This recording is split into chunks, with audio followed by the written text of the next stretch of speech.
কাঁদি master plan জানেন আপনারা, কংগ্রেসের আমলে, ইউপিএ সরকারের আমলে 439 কোটি টাকা দিয়ে আমরা করে দিয়েছিলাম। যে কাঁদি মাস্টার প্ল্যানের স্বপ্ন দেখেছিল কাঁদি সাব ডিভিশনের মানুষরা স্বাধীনতার পর থেকে, সেই কাঁদি মাস্টার প্ল্যান সম্পূর্ণ করে দিয়েছিলাম। ত্রাণ থেকে বঞ্চিত করে তৃণমূল নেতারা সেই ত্রাণের সামগ্রী তাদের পকেটে ঢোকাচ্ছে। শুধু তাই নয়, সেখানে বিদ্যুতের সংযোগ ছিল না। সেই বিদ্যুতের সংযোগ দেওয়ার জন্য যখন কংগ্রেসের মেম্বাররা দাবি করে, তাদেরকে পুলিশ ভয় দেখায়। তারপরে বাঁধ মেরামতি না হওয়ার কারণে কাঁদি এলাকার একটা বিস্তীর্ণ অংশ জলমগ্ন। বাঁধ মেরামতি হয়নি তার একটাই কারণ, যে সেচ দপ্তরের অবহেলা, কন্ট্রাক্টর আর সেচ দপ্তরের একটা আঁতাত, অসাধু আঁতাত এবং মানুষের প্রতি উদাসীনতা। শুধু বাঁধ ভাঙার কারণে জলমগ্ন যে তাই নয়, যে ত্রাণ সামগ্রী, সেই ত্রাণ সামগ্রী যাতে মানুষের মধ্যে সুষ্ঠুভাবে বিতরণ না হয়, তার জন্য সেখানকার তৃণমূল নেতৃত্ব তারা সজাগ দৃষ্টিতে সেই ত্রাণ বন্টন করেছে। যেখানে যাদের প্রয়োজন তাদেরকে ত্রাণ থেকে বঞ্চিত করে তৃণমূল নেতারা সেই ত্রাণের সামগ্রী তাদের পকেটে ঢোকাচ্ছে। শুধু তাই নয়, সেখানে বিদ্যুতের সংযোগ ছিল না। সেই বিদ্যুতের সংযোগ দেওয়ার জন্য যখন কংগ্রেসের মেম্বাররা দাবি করে, তাদেরকে পুলিশ ভয় দেখায়। তারপরে তাদের হয়ে আমি সওয়াল করেছি এবং সেখানটায় বিদ্যুৎ যোগাযোগ করার ব্যবস্থা আমরা করেছি। কাঁদি মাস্টার প্ল্যান জানেন আপনারা, কংগ্রেসের আমলে, ইউপিএ সরকারের আমলে 439 কোটি টাকা দিয়ে আমরা করে দিয়েছিলাম।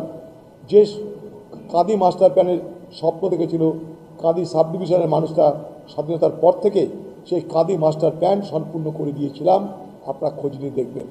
তারপরেও যে সমস্ত এলাকা বেঁচে আছে, যেখানে সামান্য বাঁধ মেরামতি করলে এই সমস্যার স্থায়ী সমাধান হয়, সেই সামান্য বাঁধ মেরামতি পর্যন্ত এখানকার সরকার করে না, এখানকার সেচ দপ্তর করে না। তারা বরং বিপদে ফেলে মানুষকে একটা ত্রিপল দিয়ে, 2 কেজি চাল দিয়ে ভোটার বানাবে, কিন্তু সমস্যার সমাধান করবে না। ফলে কি হচ্ছে, সেই সমস্ত মানুষ যারা তাদের মাঠে ধান চাষ করেছিল, সেই ধান চাষ থেকে তারা বঞ্চিত হলো। এবং আরেকটা ভয়ঙ্কর ঘটনা ঘটছে বাংলায়, এবং এটা আমি দাবি করছি পশ্চিমবঙ্গ সরকারের কাছে। শুধু এটা মুর্শিদাবাদ নয়, পশ্চিমবঙ্গের সর্বত্র বন্যা প্লাবিত এলাকায় যেটা দেখতে পাচ্ছি আমরা, শস্য তো ডুবে যাচ্ছে, শস্য নষ্ট হয়ে যাচ্ছে। শস্য উৎপাদন করতে মানুষের যে খরচ হয়েছে, সেই খরচ তারা উঠাতে পারছে না। উপরন্তু তারা ঋণের দায়ে তারা জর্জরিত হচ্ছে, ঋণের জালে তারা আবদ্ধ হচ্ছে। কিন্তু এই পশ্চিমবঙ্গ সরকারের আমলে কৃষি করে যখন অনেক ভূমিকা করা হয়, তাদের আমলে এই কৃষকদের ফসল নষ্ট হওয়ার বিনিময়ে তাদের যে ইন্স্যুরেন্সের মাধ্যমে টাকা পাওয়ার কথা, এগ্রিকালচার ইন্স্যুরেন্স সিস্টেমের মাধ্যমে, এগ্রিকালচার ইন্স্যুরেন্স মেকানিজমের মাধ্যমে তাদের ফান্ড প্রডিউস, অর্থাৎ তাদের যে শস্য উৎপাদন হচ্ছে, সেই শস্য যদি নষ্ট হয় তাহলে ইন্স্যুরেন্স সেখানে টাকা পেমেন্ট করে।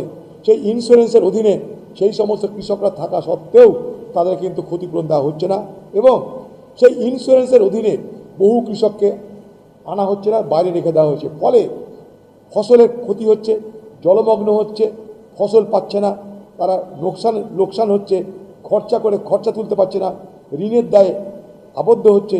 কিন্তু রাজ্য সরকার তাদের সমর্থনে তাদেরকে মদত করবার জন্য এগিয়ে আসছে না।